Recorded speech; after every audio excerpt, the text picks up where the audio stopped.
Hi everybody, so this video is all about how to learn words by association. Now, if you've already read this section of the book, then you'll know that languages are sign systems. They are just a way to represent meaning. So words by themselves don't actually hold meaning. So we learn our first language by the associations we make mentally with those words. For example, we learn that the word sweet means a particular taste in our mouth, a sugary taste. Now, when we learn a second language, we do the same. So we want to associate it with the word from the first language, which is fine at lower levels and is perfectly natural. But later on, this will really hinder your progress because you're always going to be translating and thinking about what the word would be like in your own language. And this is going to keep you thinking in your own language, which is not good. Actually, you realize that you're becoming fluent when you start thinking in the new language and thinking in the way that the new language is constructed.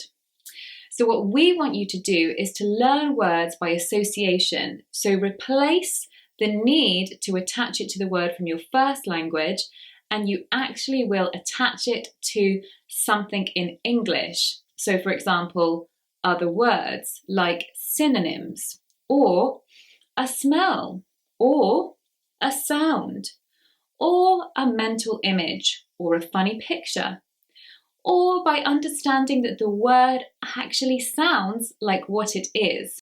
Also, learning words by association really helps the memory. So as long as the association is strong, as long as it's funny, memorable in some way, it could even be shocking, or it could be that it's very colourful, but as long as the association makes you remember, then it's working well. Now I'm going to show you how to do this technique using 5 words, and we're going to talk about how we would remember them by their associations. Now what I would like you guys to do is I'm going to say the word, and I want you first of all to think about what comes first to your mind, even if you already know the word. So what comes first to your mind, and pay attention to that. So the first word is ambitious. Ambitious. What does this make you think of?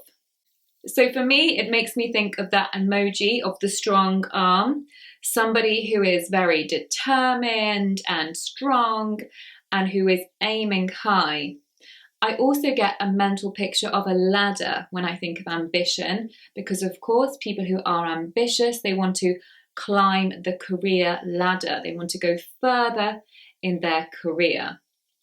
I also think of people that are very ambitious. For example, Elon Musk, the entrepreneur, or Donald Trump. So these people are very ambitious. They want to do a lot of things. So it can help to think about other people who actually have these qualities. Also apply this to yourself. Are you ambitious? If we learn a word and we personalize it, so we think about if we are that quality or not, or if we like or dislike that thing, by personalizing it, again, this will help us to remember it as it connects with something that you yourself are interested in and know about. The second word is petrified. Petrified. Now, you may or may not know the meaning of this word, but petrified actually means to be very, very scared.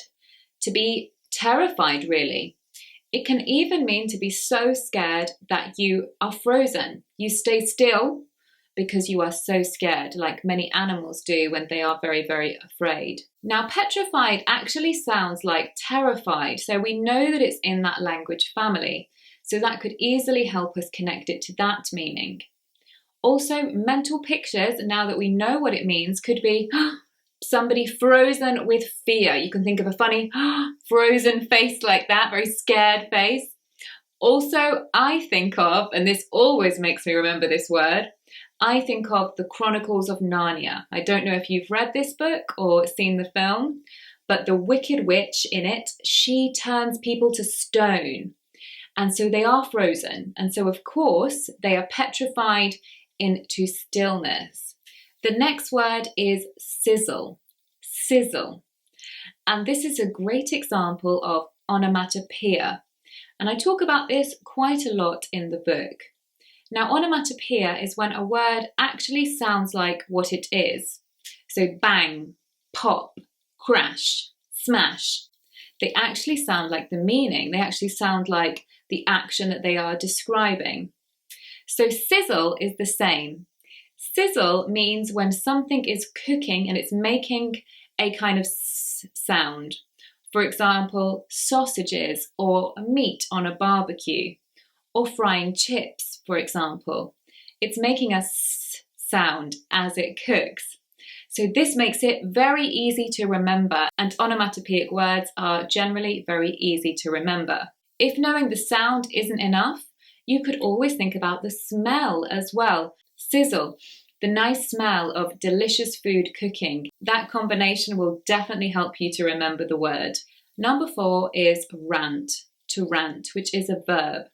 So you may not know the meaning of this word, but it means when somebody is talking a lot angrily about something which has upset them, something which has made them mad. So if somebody is talking and saying, oh, I just can't believe the cost of petrol these days, it's constantly going up, and oh, it makes me so angry, I can't afford blah, blah, blah, blah, blah. And they go on and on and on and on and on. This is a rant. Ah is quite a harsh sound in English, so often it will be in words which are about anger or about something being difficult, things like that.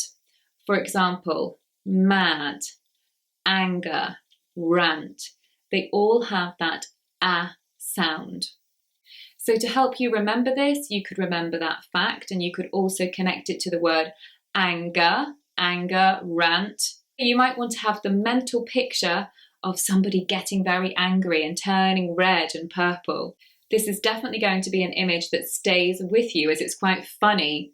You could actually draw the image of an angry person turning red and talking a lot with a speech bubble, for example, in your vocabulary book to help you remember. Again, you could also personalize this meaning. What do you rant about? Have you ever needed to rant about something? Maybe your parents have ranted.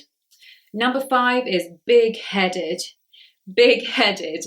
I think you can probably guess the meaning of this word without me explaining, or you probably already know. Big-headed, of course, means arrogant, a person who thinks they are the best, a person who thinks they are amazing. Their head, of course, has got so big to fit their ego, or to fit all their thoughts about themselves that are very positive. So they've become big-headed.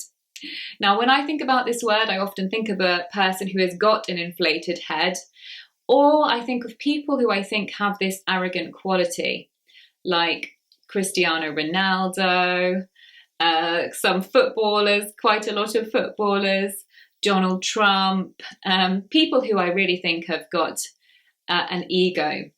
So that would help me to remember. Also, synonyms of this word include egotistical and conceited. Do you like big-headed people? Do you know somebody who is big-headed? Again, personalize it, write those things down in your vocabulary diary.